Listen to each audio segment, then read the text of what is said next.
Hey guys, Mike here, the Detroit Borg, checking out what's new with iOS 9.3. So we're going to take a look at some of the major and minor new features. Now, one of the major new features is called Night Shift, and we get a new toggle in the control center to activate it. So you can see front and center is Night Shift, and when you click that on, you can see the display develops this sort of a warm amber color. And the idea here is to strip away the blue color, which can be disruptive to your circadian rhythm. So if you have trouble sleeping, your phone or tablet might be the culprit. Now, you can adjust this under settings. You just have to go to display and brightness, and we go to this new night shift section, and this allows us to adjust the intensity here, so we can do less warm all the way to more warm, which is a very orange color.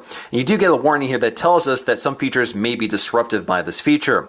You can schedule this, so you can turn this on at specific times of day, and you can select that, or you can set this to automatically kick in with sunset and sunrise. And of course, the phone knows this automatically and will determine this based on your location. You can also manually enable this, so this will stay on until tomorrow morning, which would be about 7 a.m. This is also available on your iPad. You can see the toggle right here in the lower right corner, and again, you have the same features under settings. Incidentally, night shift mode is not available when you activate low power mode, so if you turn that on, you can see that is now grayed out. The Notes app also picks up the ability to hide certain apps behind a password or a fingerprint. So if I'm looking at a note here, I go up to the action icon in the upper right corner, and now I have this option to lock the note. So if I go to lock the note, this will prompt me to enter a password if I haven't established one already. And this is separate from your passcode to unlock your phone. So I can go ahead and either use a password or just a passcode, and that's what I'm going to do right here. Of course, you can also specify a hint, and you can enable Touch ID, so this will work with Touch ID. So with this feature enabled, I can go ahead and lock the note, and now it's not visible. And in order to regain access to it,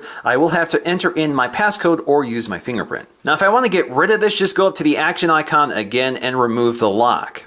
Now, with these new features, the Notes app does pick up some new settings. So if we go to settings under Notes, we'll find that we can sort our notes by date edited, date created, or title. So we have new options there. But you can also see we can manage our password from here. And this is where we can reset our password or change it. So if we want to reset our password, we just have to enter in our Apple ID. The News app has also been updated with a smarter algorithm. So the For You tab will be filled up with stories better related to what you're interested in. But they've also done some interface changes here. So for example, if you're looking at a story here and you swipe to the right, or swipe to the left in this case, you can either like it, save it, or share it. So you have those options here.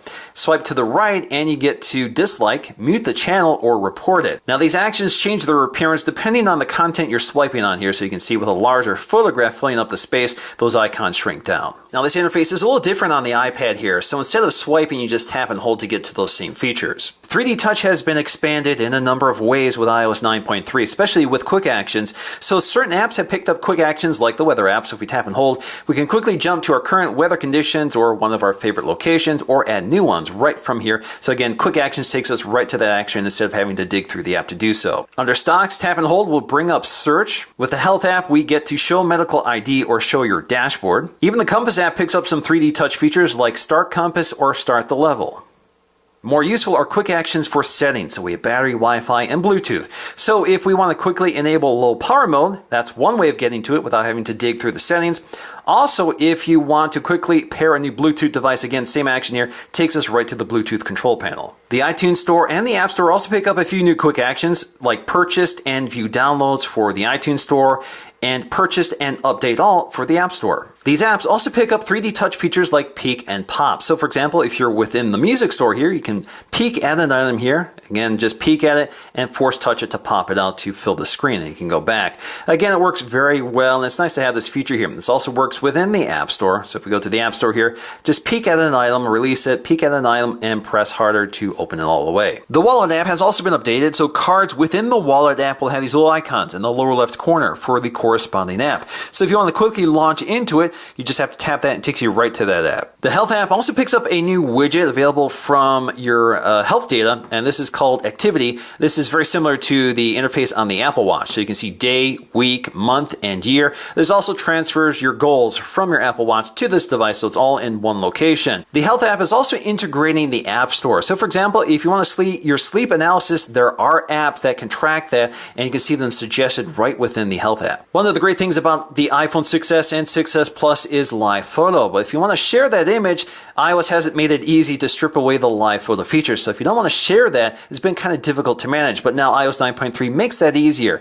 So if we want to share this image here, we can go and click next here.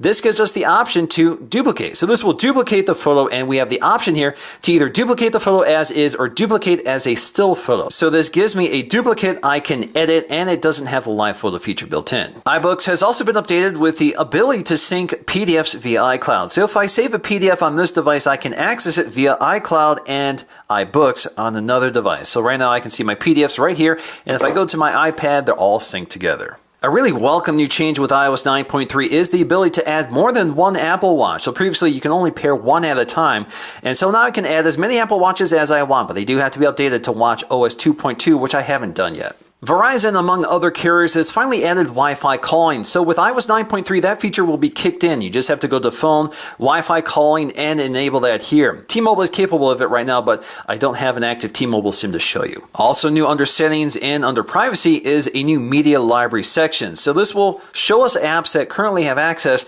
to our media library.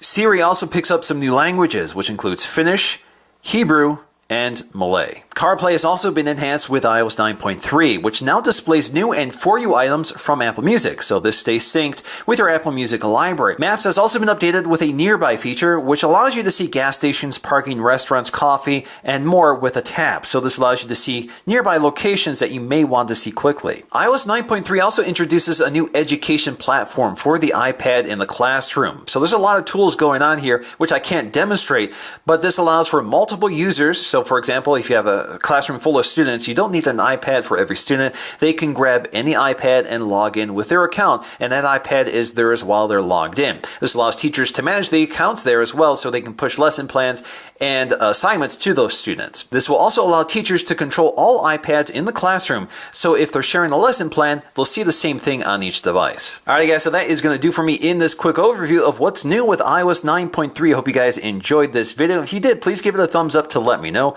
and I'll see you again in the next video.